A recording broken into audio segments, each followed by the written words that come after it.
Hello friends, welcome to my cooking channel. இன்னைக்கு mutton பாயை எப்படி பண்ணுறதுன்னு பார்க்கலாம். ஸோ நான் இங்கே 1 கிலோகிராம் மட்டன் ரிப்ஸ் எடுத்திருக்கேன். அதோட சேர்த்து இந்த 4 ingredients onion, ginger, turmeric powder, salt.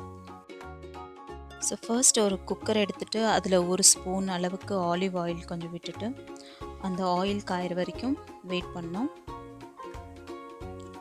So இப்போது என்ன காஞ்சிருக்கான்னு பார்த்துட்டு இதில் நம்ம ஆனியன் ஆட் பண்ண போகிறோம்.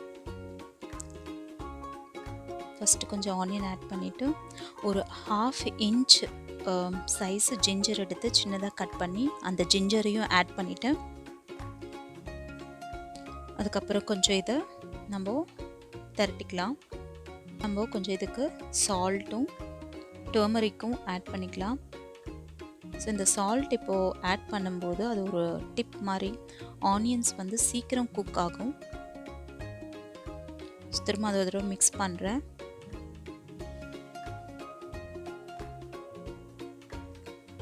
மிக்ஸ் பண்ணிவிட்டு கொஞ்ச நேரம் அந்த வெங்காயம் வந்து கொஞ்சம் நல்லா டிரான்ஸ்பரண்ட் ஆகிற வரைக்கும் வெயிட் பண்ணிவிட்டு மட்டன் ரிப்ஸை எடுத்து இப்போ நான் இதில் ஆட் பண்ணுறேன்.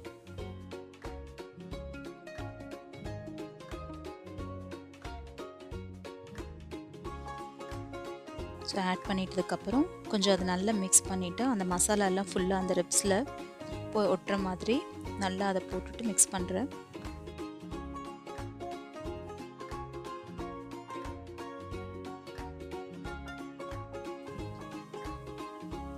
ஸோ இந்த மாதிரி மிக்ஸ் பண்ணதுக்கப்புறம் ஒரு 5 மினிட்ஸ் அதை விட்டுட்டோம்னா அந்த பிங்காக இருந்த அந்த மட்டனுடைய கலர் மாறி கொஞ்சம் ஃபேட் ஆகிறது நல்லா தெரியும். இந்த மாதிரி ஸ்டேஜில் நம்ம என்ன பண்ணணும்னா தண்ணி ஆட் பண்ணிக்கணும். ஸோ நான் என்ன பண்ண போகிறேன்னா இப்போது ஒரு 3/4 லிட்டர் தண்ணி நான் மிக்ஸ் பண்ணிவிட்டு இந்த 3/4 லிட்டர் தண்ணி ஆட் பண்ணிவிட்டு இதுக்கு வந்து குக்கரை க்ளோஸ் பண்ண போகிறேன். மூடி போட்டுட்டு குக்கர் க்ளோஸ் பண்ணிவிட்டு ஒரு மீடியம் ஃப்ளேமில் ஒரு 15 மினிட்ஸ் குக் ஆகிற மாதிரி விட போகிறேன்.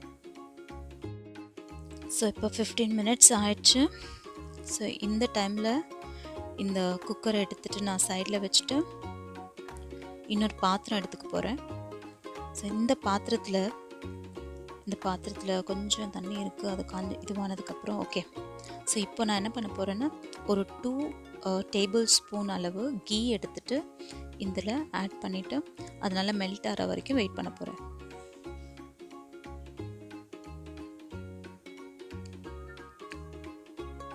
ஸோ ஒன்ஸ் கீ நல்லா மெல்ட் ஆனதுக்கப்புறம் ஜிஞ்சர் கார்லிக் பேஸ்ட்டு இதில் ஆட் பண்ணிவிட்டு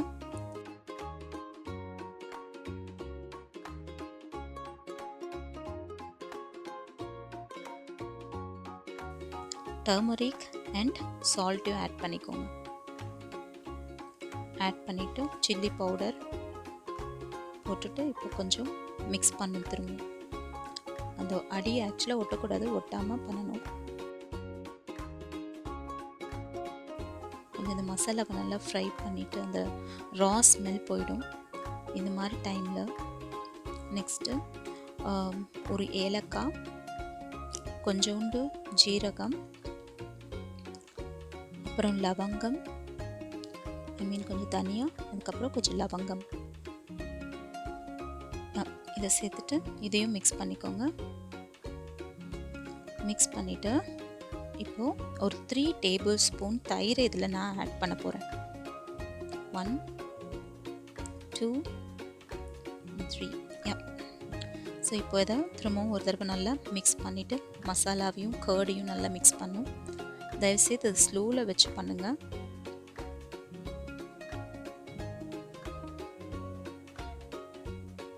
கரம் மசாலாவும் ஆட் பண்ணிக்கிறேன்.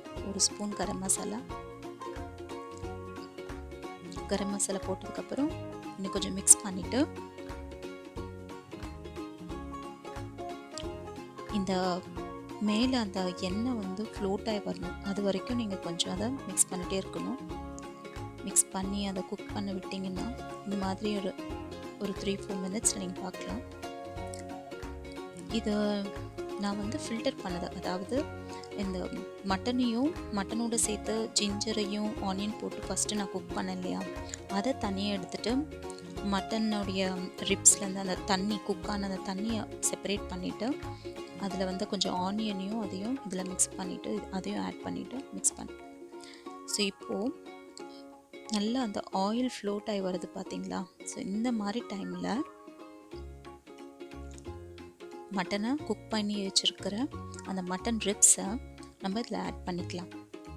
திரும்பவும் நல்ல இந்த மட்டன் ரிப்ஸுக்குள்ளே அந்த மட்டன் மசாலா போயிட்டு ஒட்டுற மாதிரி அது நல்லா நம்ம கிண்டி விட்டுட்டு அந்த மிக்ஸ் பண்ண ஒரு தடவை நல்லா மிக்ஸ் பண்ணிவிட்டு இந்த மசாலாவும் அந்த மட்டன் ரிப்ஸும் நல்லா மிக்ஸ் ஆகணும். அந்த மாதிரி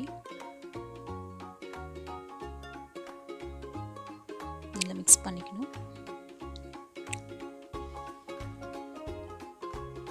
மிக்ஸ் பண்ணிவிட்டு ஒரு மூடி போட்டுட்டு ஒரு 5 மினிட்ஸ் வச்சுருங்க. 5 மினிட்ஸ் வச்சு அதை 5 மினிட்ஸ்க்கு அப்புறம் நம்ம அந்த குக்கரில் குக் பண்ணப்போ அந்த தனியாக எடுத்து வச்சுருந்தோம் இல்லையா, அந்த தண்ணியை இப்போ எடுத்து நம்ம ஆட் பண்ணிக்கலாம்.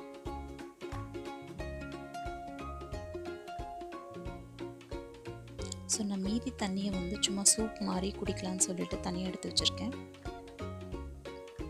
ஸோ உங்களுக்கு எவ்வளோ வேணுமோ அந்த கன்சிஸ்டன்சிக்கு அந்த மீதி தண்ணி இதில் எடுத்து ஊற்றிக்கோங்க.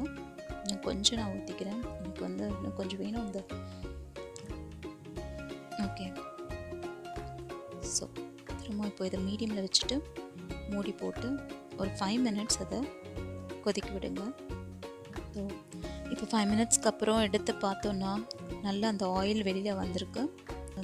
ஸோ ஒரு தடவை நல்லா மிக்ஸ் பண்ணிவிட்டு இப்போ என்ன பண்ண போகிறேன்னா லாஸ்ட்டாக நான் கோகோனட் மில்க் இருக்கு இல்லையா, அந்த கோகோனட் மில்க்கை நான் ஆட் பண்ண போகிறேன். ஸோ இந்த கோகோனட் மில்க் உங்களுக்கு எவ்வளோ வேணுமோ அவ்வளோ ஆட் பண்ணிக்கோங்க. பட் நான் இந்த 100 கிராம்ஸ் 150 கிராம்ஸ் இருக்கும் அந்த அளவுக்கு கோகோனட் மில்க் இதில் ஆட் பண்ணிவிட்டு திரும்ப மிக்ஸ் பண்ணிவிட்டு இதை இன்னும் ஒரு 2-3 கொதி விட்டுட்டு அதுக்கப்புறம் நான் கொரியாண்டர் போட்டு கார்னிஷ் பண்ணி இறக்கி விட போகிறேன். ஸோ இப்போ கொரியாண்டர் போட்டுக்கலாம்.